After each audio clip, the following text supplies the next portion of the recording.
The monsoon mayhem has hit the people in the Delhi NCR region very hard. Yamuna River has crossed the danger mark of 206.36 meters. The government has sounded a flood alert. Evacuations in the low-lying areas are almost over. Schools in Noida and Ghaziabad have been asked to remain shut as a precautionary measure. The disaster management teams have been deployed as the Delhi government sounded the flood alert across the national capital. Evacuations have begun in the low-lying colonies. Families are now being shifted to safer grounds and relief camps. Traffic police have now started issuing advisories. Waterlogging could actually worsen in several pockets.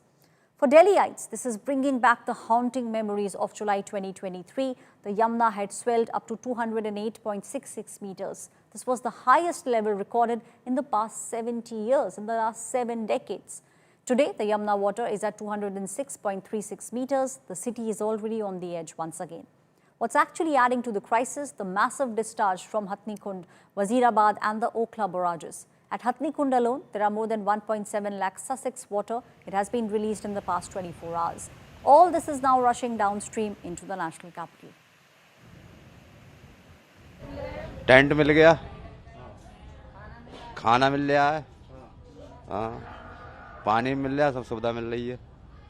कोई भी इंतजाम नहीं है दवाई ववाई का, सिर्फ tent लगा दिया और बस, और कोई इंतजाम नहीं है। न दवाई का है, न पानी का है, न बिजली का। पूरी रात मच्छरों ने यहाँ पे खा रहे हैं। बाहर 2023 में भी आई थी, सब चीजें थी बिल्कुल। सारी सुविधा रात को ही हो गई थी। कब? जब 2023 में बाढ़ आई थी।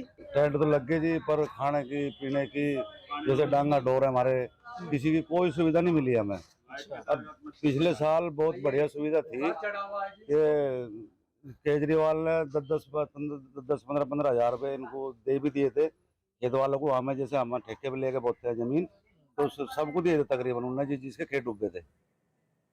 My colleagues are now joining me. Sneha Modani is joining me live from the ITO Barrage in the national capital. Also joining me, Shreya Chatterjee. Asim Basi is now joining us from Manali. Asim Basi will be joining us later. Coming to you first, Sneha, we understand that the situation is getting grim with each passing moment. The city already is on the edge. Well, absolutely. You know, Aishwarya, very good morning to you and, of course, to our viewers as well.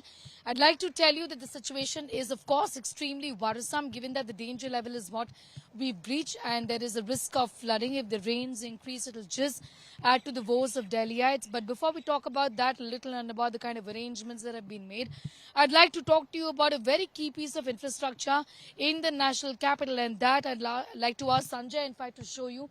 This is, in fact, the ITO Barrage. This barrage, in spite of being in Delhi, is controlled by the Haryana government. And this is where the catch really is. I'd like to tell you, Aishwarya, that the malfunctioning of the gates of this ITO barrage, there were 32 gates of this barrage which have now been opened up. The Flood Irrigation Minister of the Delhi government, Parvesh Verma, is managing this right now, and he's about to come here as well. The last time around, it was because of this barrage not getting opened is when Delhi was completely flooded, if you recall, in the year 2023. And that's the reason why the timely opening of the gates is so important as far as the ITO barrage is concerned. Having said that, right now the concern is that the water levels have risen. It's in fact crossed the danger mark, and we've seen many low-lying areas of Delhi have been completely flooded. The water here at the river Yamuna, where we are at this point in time, just next to the barrage, is also completely swollen up. It's above the danger mark. 205 is, of course, the danger mark, and we've crossed the 206 mark already. And when it rains further, which it will, as per the Met Department, what we'll really see is that it'll add to the woes of Delhiites. It remains to be seen how the people living in the low-lying areas of Delhi, particularly North, East Delhi and East Delhi, the Trans-Yamuna region, manage. Of course, there is the other story that we've been telling our viewers about, and how people have set up, you know, their homes in these embankments. Many of them are homes are being seen as encroachments, but that is something that the government at this point in time has no control over. In spite of asking these people to vacate, there is the issue of how many people live along the banks of Yamuna for religious reasons, and we've spoken about that as well. But evacuating these people, which has already been done, to avoid a situation like in the year 2023 when there was just so much devastation for people living in low-lying areas of Delhi. That is something that the government would want to avoid. And one of these key infrastructures, like I mentioned, is the ITO Barrage. The floodgates have been thrown open, about 32 of them, key in regulating the flow of water to the river Yamuna, and that is something that has been done already. But the water levels, I'd like to tell you, has risen. Areas which weren't flooded yesterday and preparations were being made are already flooded today, for example, and we'll be going to those sites and getting you those pictures as well from the monastery area in the national capital. Again, Majnu Ka Tila, which saw fair amount of water logging, has got more water today. Yamuna Bazaar, I'm being told, has become completely inaccessible. Of course, we were there in Yamuna Bazaar yesterday getting you those pictures of how everybody had left their homes and enough tents had not, in fact, been set up, and that is the grouse that the people have as well. There are a couple of tents have been put up. Clearly not enough for the residents who are affected, are forced to leave their homes. And of course, food and medical supplies also need to be improved on. That kind of supply chain also needs to be made tighter, is what the people are saying. Aishwarya. Right, Sneha, we'll come back to you. Our other colleague, Shreya Chatterjee, is also joining us from Lohapul. Shreya, we understand the evacuation process over the past 24 hours is almost complete. There's also an alert, a flood alert, which has been sounded by the national capital, by the government. Well, absolutely, Aishwarya. I'm actually atop the newly constructed railway bridge, which is just beside the Lohapul. And this is probably one of those positions from where I can give you a top angle view of how the low-lying areas of the north and northeast region has been completely inundated. Towards my left, I'll ask my cameraman Nasir to show you the monastery area, that is the Majnu Ka Tila region, as well as the Yamuna Bazaar area, which is completely under the water. This is well above the danger mark, well above 206. It's almost nearing the all-time high that was there in July 2023, which was above 208.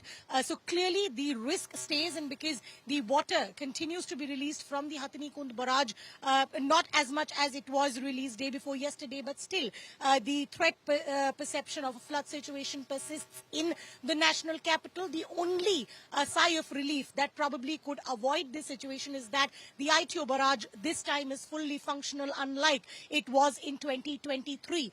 So if that can actually provide a respite, we will be knowing only later. But as you see, I'll ask my cameraman to show you how the waters are almost touching the Lohapul and the old construction bridge, way above the mark than it usually flows. So this is the reality from the ground.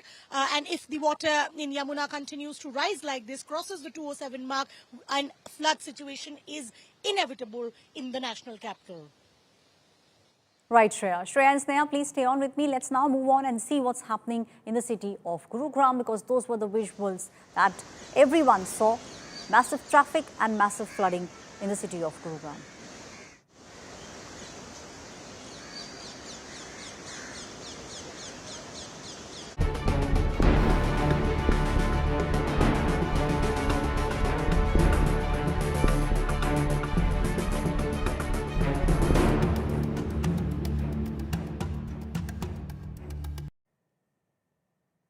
What you are seeing now, reports coming in from the city of Gurugram. My colleague Milan is on the ground. Take a look at her report.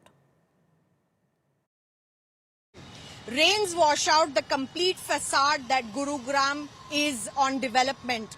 And as you can see, even though with little bit of rains, this is the condition of roads in the millennial city, which doesn't spare anyone. The biggest of the cars have to go through such apathy to cross a road not very far from the poshest areas of Gurugram.